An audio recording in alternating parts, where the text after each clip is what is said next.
Welcome to this tutorial. In this tutorial, I'm going to show you how you can install the NPM library for Python in Visual Studio's Code.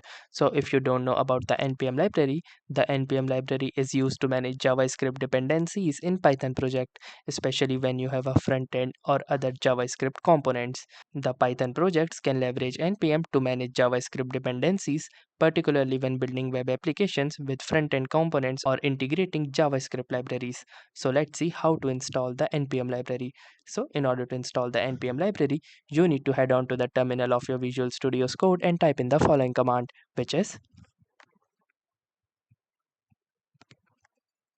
pip install npm. That means we'll be using the pip or the pip module to install this particular library.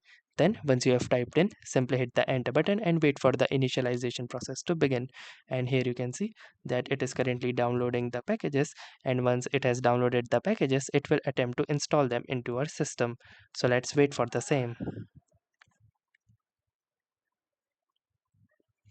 And here you can see with the message which says successfully installed npm version 0.1.1, it is clear that this library has been successfully installed into our system.